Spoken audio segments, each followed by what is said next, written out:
Hope you had a wonderful Thanksgiving with your family. It's Friday. The holidays are in full swing. Thanksgiving and Halloween behind us. Watch out. Here we go. I was up early, as I said, just getting a cup of coffee. I wasn't going out with the intention of doing early morning shopping, although admittedly I did end up in a store that was close by. They were opening up early. I was glad that I went, because the real story is not what I bought, but who I met.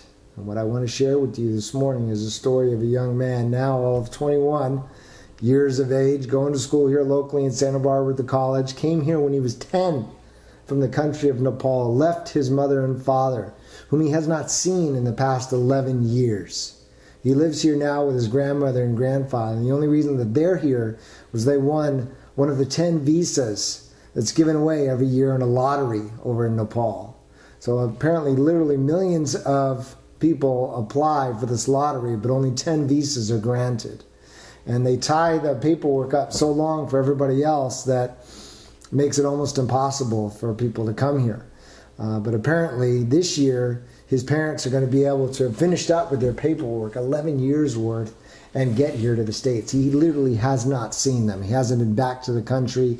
They exchange pictures. But can you imagine going 11 years without seeing your kids? Missing the first 11 years of their life, for you folks that now your kids are getting in the middle school years. And granted, they knew him for the first 10, but still, to miss 11 years out of any period in your child's life.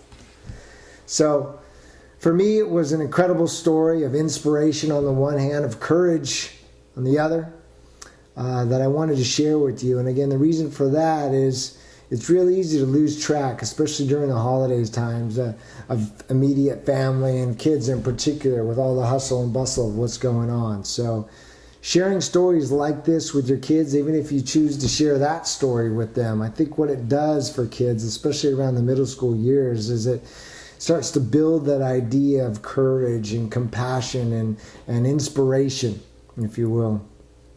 So I think as often as possible, share stories like that with them. And as I said, feel free to share that story with them, just to give them a broader perspective, if nothing else, of the world and how people overcome adversity.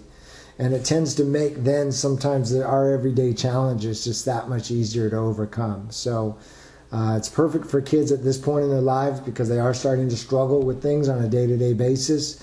And so sharing some of the stories with them, sometimes stories about other people, can help them through some of those difficult times. So I was glad that I was able to meet this gentleman today and share the story with you. Have a wonderful weekend, folks. Take care. I'll talk to you on Monday.